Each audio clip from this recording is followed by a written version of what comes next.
the virus becomes the cover story. This is what we're putting out here, and it sells. I mean, it's the biggest selling cover story in the world as far as I'm concerned. You're listening to the Corbett Report.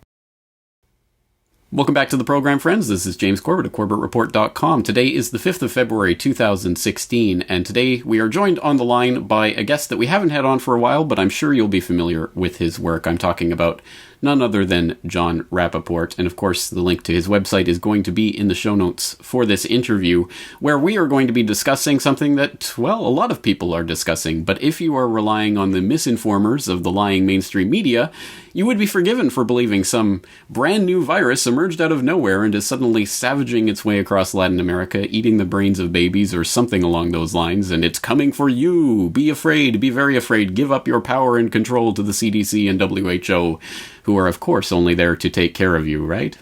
Maybe not. And to help us complicate that very simple but very incorrect narrative, we're going to talk to Jon about his recent work on this Zika virus phenomenon, the hype surrounding it, and the real basis or lack thereof of any real connection between this virus and what's happening in Latin America right now. He has been covering this extensively on his blog through a number of articles. I'll link you to the general category so you can go read through all of them, including Zika Freakout, the Hoax and the Covert Op Continue, a provocative title if ever there was one. Jon, thanks for joining us back on the program today. Very good to be here, James. Let's break this down for people. Let's get down to brass tacks. We are told there are 4,000 some odd cases of this microcephaly, this neurological disorder that these babies are being born with in Brazil right now. We're being told that there's a connection to Zika. We're being told that this is now spreading around the world. What do we actually know? What are the actual numbers on this? Okay, so I have the latest numbers. Yes, initially it started with 4,100 and change, whatever. And these were said to be cases of microcephaly, which means babies born with smaller heads, brain impairment, brain damage from the entire country of Brazil. This is what we were told. And all of a sudden, it emerged out of nowhere, this report, as well as, and the cause is the Zika virus. Okay. Now, the latest is this. The Brazilian researchers have, so to speak, gone back into their work, and now they're really looking at it.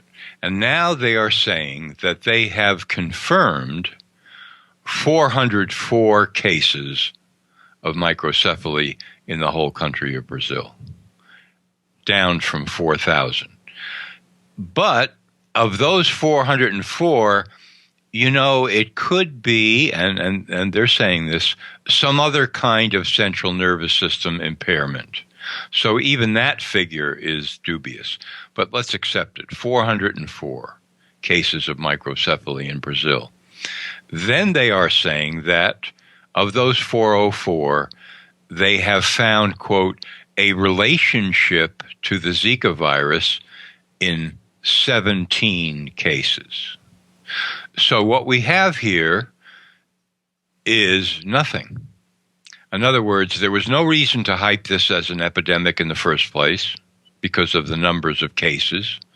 And there is no connection to the Zika virus because people have to understand, if you as a researcher are going to say this virus causes that condition, and you are looking at live babies, cases, you should be able to find the virus in the overwhelming majority of those cases, if not all of them, in order to say this virus causes that condition.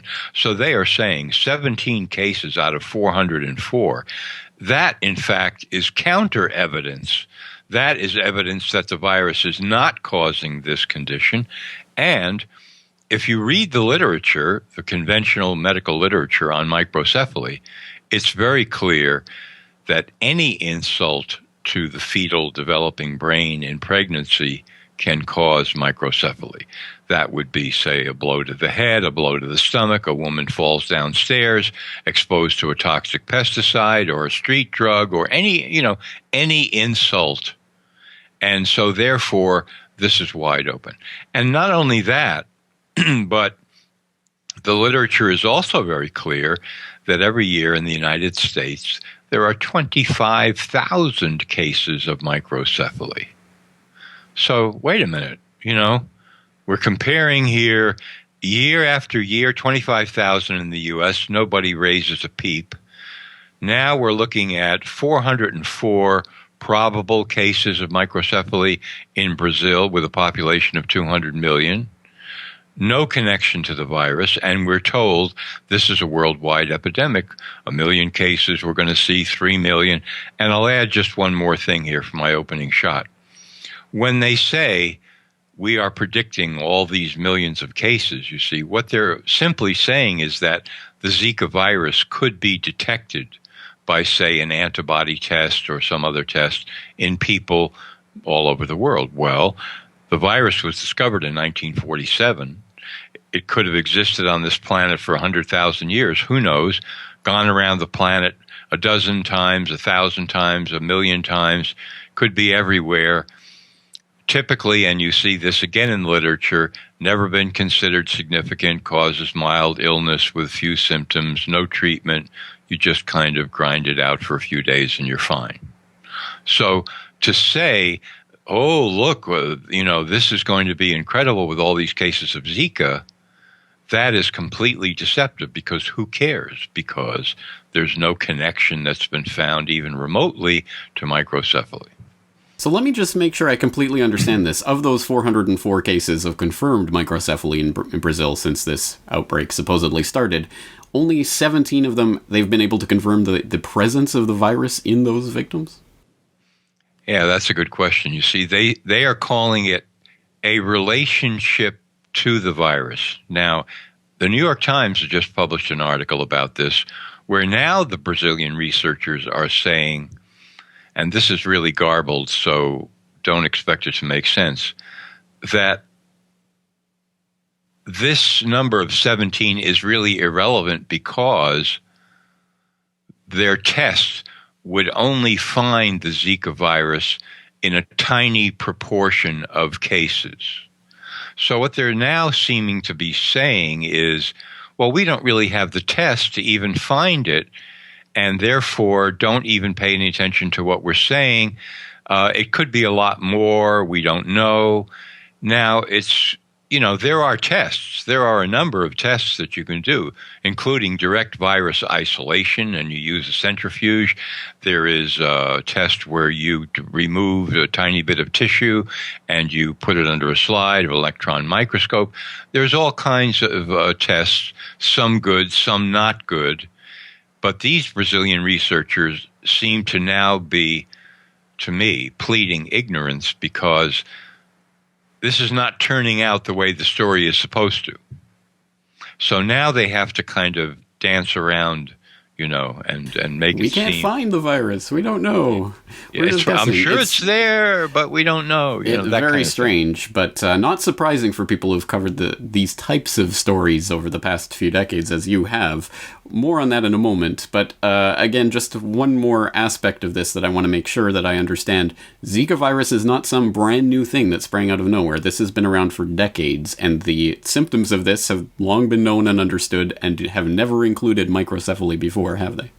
Correct. Absolutely correct.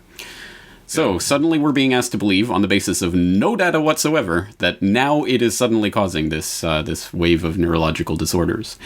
Very interesting. Well, let's relate this to the past, put it in the context of similar scares that we've seen, even in just the past decade alone, that seem to be playing out in a similar way. I know you've talked about Ebola, you've talked about SARS, you've talked about the swine flu, all of which seem to play out in a similar way. What are the differences and similarities between these stories? Quite similar, quite similar. Virus not really implicated. Hype to the sky, threats of, global decimation, and then the whole thing kind of fades out.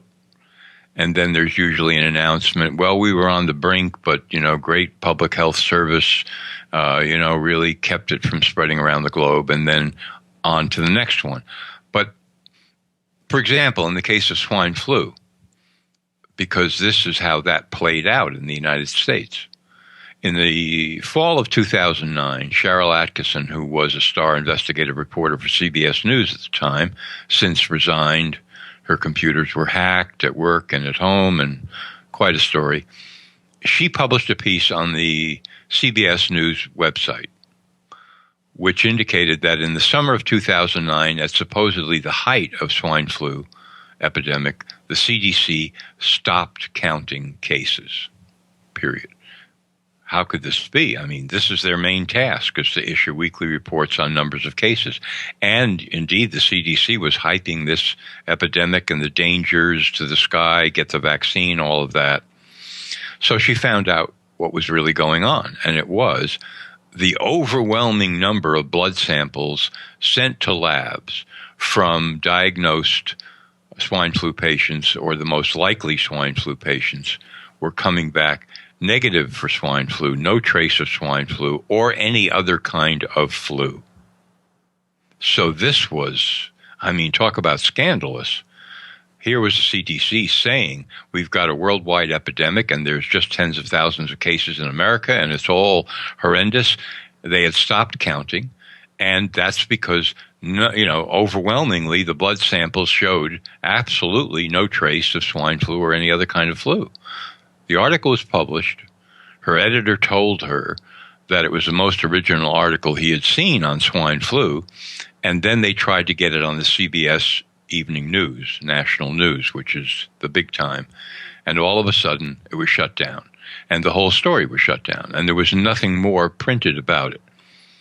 Then my piece, 3 weeks later, as I've written, the CDC announces, deciding to double down, triple down, quadruple down, that in fact they estimate in the United States that there were 22 million cases of swine flu. So, I mean, this is the length to which these people will go to continue to hype something that isn't even there. Again, fascinating, bizarre.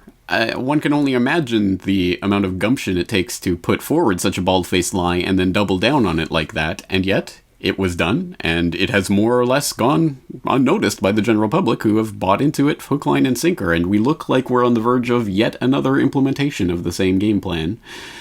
Here's something that I find exceptionally interesting that I haven't really seen a lot of focus on, is that in the official WHO announcement of the public health emergency that they've now declared regarding this matter, the official press release talks not only about microcephaly, which everyone is talking about, the neurological disorder, but Guillain-Barré, which, as far as I know, isn't that primarily a adverse vaccine reaction type of syndrome? Why are we suddenly looking at Guillain-Barré as being related to the Zika virus? I have no idea. But yes, the reason that phrase, Guillain-Barré, became famous was because back in the 1976 swine flu scare, when the president of the United States decided that everybody had to be vaccinated, and then later they found out that the whole thing was just nonsense, that it wasn't swine flu at all, and there were just very few cases anyway. And the whole thing was just a fiasco and a disaster. There were people who received the vaccine and, suffered from Guillain-Barré syndrome, and it was extremely serious. So that's where the public became aware of this.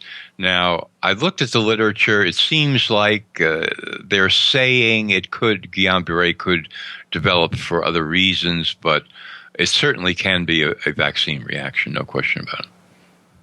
Well, that again is quite instructive, because the 1976 swine flu vaccination program gone wrong, as if there was a way for it to go right, I suppose. 2009 swine flu scare, of course, generating a lot of vaccine-related profits. And in the outbreak of this latest Zika craze, of course, what is the first reaction that we got a couple of weeks ago was the U.S. is now scrambling to develop a new vaccine for Zika. obviously there is a profit motive here. We can speculate about whether that's connected directly to this or whether they're piggybacking on the hype. But at any rate, it seems like there's a direct relation between these types of events and the vaccine industry, isn't there? Sure, absolutely. I mean, it's you go left and then you go right. I mean, it's a dance. First, you announce the gigantic epidemic, and then you rush to develop the vaccine. I mean, it always follows that pattern. Now, they don't always come up with one. And there are statements that this may take much longer to develop a Zika vaccine, et cetera, et cetera, et cetera. But no reason is ever given for that, you see. In some cases, it's like, well, it's a snap. We take the virus, we do this, and here's the vaccine. In other cases, they say, oh, no, it's a difficult and so forth. But they don't say why. But yeah, sure, the profit motive is definitely involved, and we could speculate about a number of other things, but one of them, if you really want to get down to brass tacks, is Brazil is the largest user of pesticides in the world. Largest. And some of the pesticides that they use are banned in 22 other countries.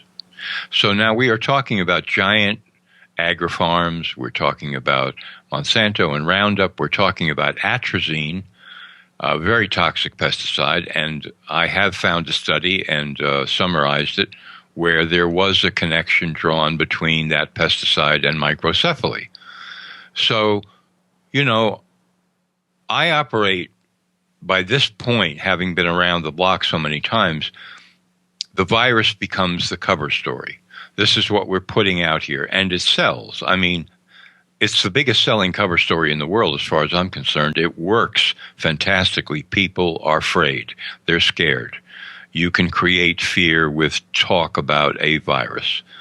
So therefore, that obscures why people are actually getting sick and dying from whatever the condition is. And we can go into motives and who's doing it and why, but I mean, that is a pattern. It certainly is, and I think that's absolutely 100% something that we need to keep clear in our minds when we're looking at this, that the possibility exists, at any rate, even if these people are angels descended from heaven to look over public health and make sure that we're all healthy, they could still just get it wrong and be using this as a cover for their own ineptitude, at the very least. Another angle that I thought was particularly interesting that I know you've written about is the TDAP vaccine angle. Talking about how, as part of a public health campaign worrying about pertussis in young infants, the Brazilian Ministry of Health mandated in late 2014 the introduction of the TDAP vaccine for all pregnant women in Brazil. And lo and behold, 9 months or so later, we start getting all of these reports of the microcephaly. Talk about the TDAP vaccine and its possible relation to this. I've heard and read and trying to find out, recommended or mandated. I still am not clear. I know they recommended it in 2014 for pregnant women in Brazil, and of course, that immediately raises a red flag. But again, we come back to this. How many cases of microcephaly are we actually talking about in Brazil? Because if we're really not talking about that many, then the whole game is different. If there really were an outbreak, suddenly, 4,000 cases and et cetera, yeah, I would be paying much more serious attention to this vaccine as a cause. However, I don't want to make light of this because this is a vaccine that traditionally, it's been done in different ways. DPT, and this is now TDAP, and so forth and so on, has caused some horrendous effects in people. I mean, all kinds of damage and so forth. And so what I would like to do in this situation is to take this vaccine, the genetically engineered mosquitoes. There's been a pilot release of these in Brazil. Oxitec is the company. Bill Gates has put in a few $1 million into Oxitec. These various other explanations, shall we say, and say, yes, these are things that we need. This is serious stuff here. No safety studies, of course, done before releasing these mosquitoes, and that's a whole other sort of nightmare. It's just like GMO food. Oh, we can introduce these crops without any safety studies because we know there's not a problem when there is. But to make the connection between that and the microcephaly, I always want to say, let's go back to the beginning. Let's make sure first that we know how many cases exist. And so far, we've got at best 404. That's a good point, because, of course, we always see the alternative media scrambling around, taking the bait, as it were, just accepting that there is this microcephaly phenomenon, and then just going based on that and then speculating. So, say that again like 100 times. Yeah. You see, I've been urging people for years, please, don't get on the train at the beginning. Don't you see? They've got you if you accept their initial premises. That's how you get into these weird places. They tell you there's an epidemic. They tell you the cause. Please stop. Show me there's an epidemic. Show me there's a cause and how you know it before we go further, before we say, I'm accepting the premises, I'm accepting the story, and now I'm going to find alternative explanations based on my acceptance of the initial story. No. Question everything down to the bottom. Well, excellent point, and one that I hope we will all keep in mind, and I hope my audience in particular won't need to be told this, although there are new people tuning in all the time. So, for people out there who are concerned about their safety, or maybe they're expecting a baby and they're wondering about something like this, what would you say to those people to alleviate their concerns, or at least something that they should be doing to try to counteract this type of panic that's going on right now? I would say listen to our discussion 5 or 6 or 10 or 20 times, as many as you need, and then make up your own mind. I mean, I'm not going to sit here and give medical advice or any kind of advice to what people should do, but just listen to what we've been saying here, compare it with what you're reading or seeing in major media, and make up your mind rationally about this. All right. Well, don't hit the panic button.